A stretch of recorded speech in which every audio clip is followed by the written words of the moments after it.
can't begin without acknowledging Brett, all the hands that made this possible, JSerra School for hosting, and obviously PBR. This is it's really important that the sport continues to progress.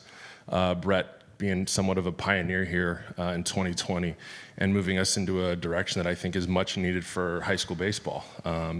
It's America's pastime. I think it's our future too. We have some amazing young men and people in the game, and I'm really grateful for Brett and what we're doing here today. So thank you. The 20 Wolverines. I think everybody knows that we have these two fantastic young men on the staff, but I think we've got about 23 kids that are exceptional baseball players. The lineup is obviously deep. It's powerful. It's dynamic.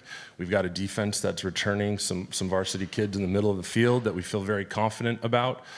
And the big question from at least the outside world is, what does the Wolverine pitching staff look like? And I think everyone's going to be pleasantly surprised that the level of expectation that the staff this year is going to take the field with is something that we hold extremely important to our program. And you may not know these names, Jordan Kang and Tyler Gannis and Jack Hassett and Ethan Zuckerman and freshman David Lozano, Avery Thaw, but you will, and they're ready to compete. So we're extremely excited about this season and really looking forward to putting another good competitive product in Southern California on the baseball field. Raise your hand if you guys want to ask a question. How you doing? Steve Doherty, PBR. Obviously, these guys are the present. Talk a little bit about your future. I know you just mentioned a few names, but what does Harvard-Westlake look like in the coming years? And go ahead to mention a few names there. Yeah, Kai Caranto and David Lozano, I would say, are the headline of our freshman class right now. There's a handful of kids in that class that I think are also going to step up in a very recent time frame, and Will Gasparino and Owen Carlson, Davis White, and then a pretty rich sophomore class, and Jacob Galloway, who's a returning starting catcher, Jordan Kang, looks like he's going to be our number 2 arm and a big bat in the middle of the lineup this year. Marty Kaplan, Andrew Citron. We've had the fortune of having a very supportive institution, Harvard-Westlake, and in the direction that we're looking, and have been able to use resources to put a really competitive group of kids together.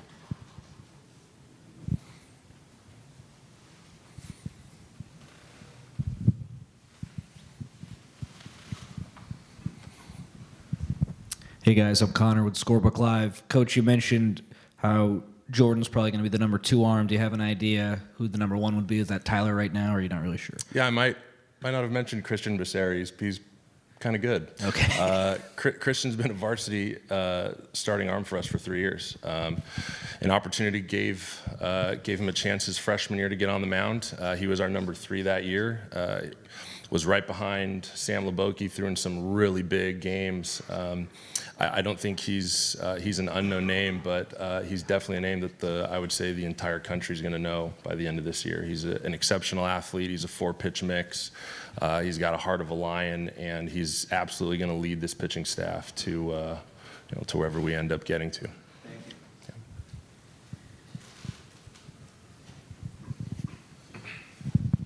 Les Lukács with PBR. You talked about the young guys and then your pitching staff. Let's talk about your schedule a little bit. I mean, you guys are heading back to North Carolina, a tournament you guys are familiar with. You open with Maricosta, a team that's really good. Play Damien, obviously your league. What's the mindset? It's a little bit of a shift, I guess you could say, from at least the early games from the last couple of years. What was the mindset there going into this season in that schedule?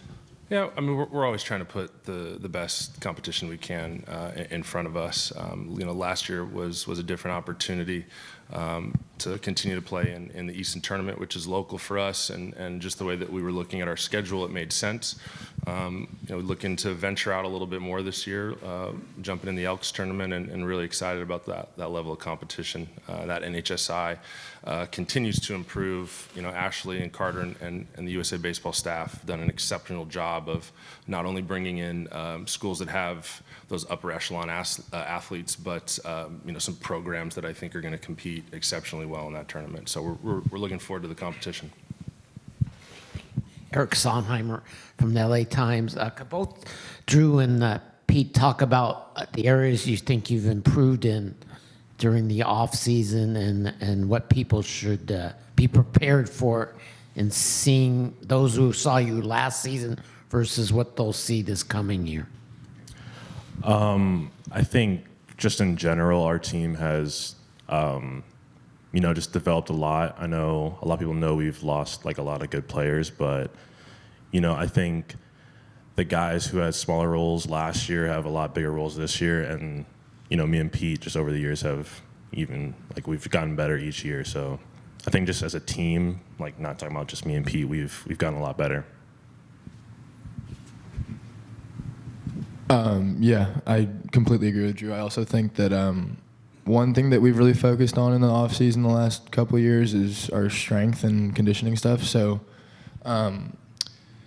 thanks to Jeff Crowling and Sarah M, our strength coaches at Harvard-Westlake, I think they've gotten us in tip-top shape too. And yeah, I mean, we really like each other. We genuinely like each other as a team this year. And yeah, I think the camaraderie is crazy. I think you're going to see a lot of the same style of play, but I think it's going to be a special year too. So yeah. Have you decided where you're going to bat the two of these guys? Probably in the top. Tyler Gannis has just done such a phenomenal job in the two-hole and balancing, what I think, at least how we would attack these two guys. I'm pretty sure we're going to go 1 and 3 with these two, but the rest of the lineup is really exciting, really dynamic. They're really fast, and we can do a lot of things. So whether these guys hit 1 or 2, 2, 3, 1, 3, you're going to see them both in the first inning, followed by an Oregon commit with a big man bun hanging out who's an exceptional athlete. Drew, this one's for you. Had a chance to see you guys a few times last year, right? And saw you early against Thousand Oaks, saw you late in the spring, obviously in the playoffs, and then at Dodger Stadium and into the summer. It seemed like you were two different players, right? From the start of the season, even to the playoffs, and then definitely into the summer. What was it, I guess, that triggered for you, that progress, right? I mean, it just seemed like you weren't missing anything in the summer. Yeah, I think I attribute that to just, getting in the cages with our hitting coach, Sean Court.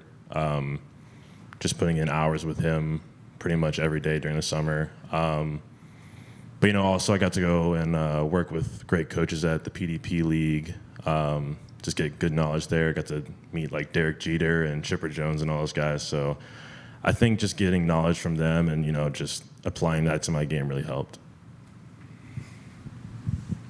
Pete, talk a little bit about the PDP and your experience there, because not too many players get the opportunity to do that. Talk a little bit about that for me. I didn't go to PDP. Oh, you didn't? No, I didn't. Drew went to PDP. Drew? Can you repeat the question, please? Just talk a little bit more about PDP, the experience, hanging around some big leaguers, some phenomenal coaching, great experience. Right. I've never done anything like that before. Just being around, like I said, Derek Jeter, Chipper Jones, and then also, the national team coach, Coach Leggett, Coach Ritchie, Coach Laird.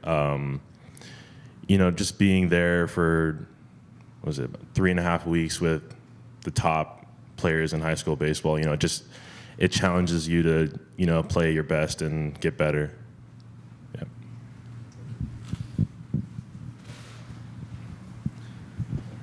Hey guys, Bob Gibson, SoCal Prep Report.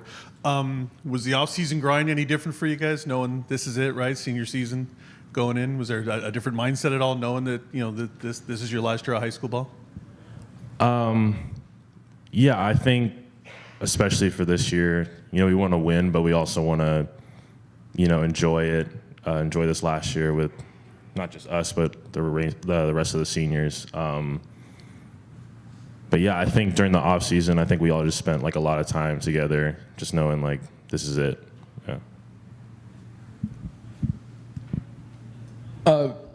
Routine-wise, I don't think anything really changed, but I think it is apparent that it is our last year with a lot of these guys that, I mean, Drew and I have played together since played against each other since we were 6, 7, and then with each other since we were 12. So I think that's definitely a big thing this year. But yeah, I think a lot of the advice that we've got has just been to enjoy this last spring, and there's no real pressure that should come with it.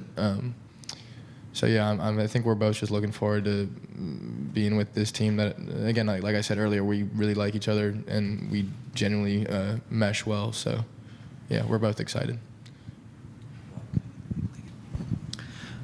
Pete, you pull up a 2020 MLB mock draft and it has you going 11. With that decision looming, I know you're committed to Vanderbilt, but just how tough will it be to make that decision, and what's kind of going through your mind before the high school season begins with all that?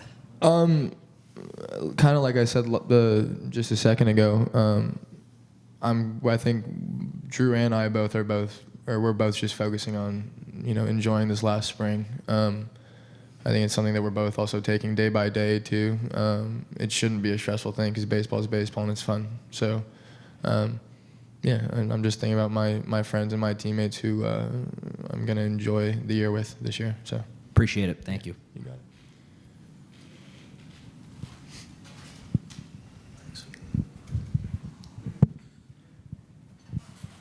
it. This is just kind of an open question for the three of you. Obviously, 3 big leaguers from Harvard-Westlake. What's that like for you as a coach? You and I have touched on this a little bit, to have those guys around. And then for you guys as players, what's that like, having guys who are living the dream that you guys are hoping to live one day? And what sort of tips, information, what nuggets are you picking up from those guys? Yeah, we're really lucky to have them around. Jack's around a lot, and Jack brings in a few other big leaguers with him. So it's cool. I mean, it's not just the 3 Harvard-Westlake guys that we get to hear from. We get to hear from a bunch of people. Yeah, they're there for us when we want to pick their brains and stuff. So they're super accessible and generous with their knowledge. It's really nice. Yeah. It's not just the 3 of them. It's, we have a lot of big leaguers who will come to our field. So, I think, what's his name? Jock Peterson was there the other day. So it's just nice to, see them, pick their brain a little bit. And, I think for our whole team, it's just really good to see, like, a lot of us aspire to be there one day. So it's just, good to have them around. Yeah. I think it gives the kids a chance. It humanizes these people, and they're not just on TV and these superstars. They're just like them. They joke around, they stretch, they're sore sometimes, and specifically with our alum, what they've given back and the relationship they have with our kids, it really does help. Being around as often as Jack is, they also get to see what it takes to be a major league athlete, and they're not on vacation in the off season. They're at our field grinding. They're jumping in our inside game, and they're taking reps and they're bunting. Right. Jack's BP isn't particularly good, but they get that real perspective of these are human beings, and although we may not be able to do what they can do right now, hard work and you never know. So we're grateful for that. Drew, Stanford, Pete, Vanderbilt. Drew, talk a little bit about Stanford. I know you went on your trip a little bit ago. Pete, fresh off a trip from Vanderbilt. So, Drew, go ahead. So I think since I was like 5 years old, I've always really wanted to go to Stanford. My mom went there. She didn't have anything to do with my decision, but I've always really wanted to go there. So I've been going there since I was a kid, and then finally got to take my official in October. So it's just great to be up there, and I love the program with Coach Esker, Coach Eager, Coach Nicholson, and yeah, I'm really excited to get up there in the fall. Yeah, similar to Drew, it's just a place I loved being when I went to visit, and recently going back and getting to spend time with the current players there was really cool. You get to see a lot more off the field than on the field, and I think that was really important just to kind of know what I'm getting into, because you're not always going to be on the field. So, yeah, I mean, playing for Coach Corbin or Coach Baxter or Brownie or Coach Macias would be a huge opportunity for anybody. So, yeah, I'm super grateful that I'm going to possibly get together.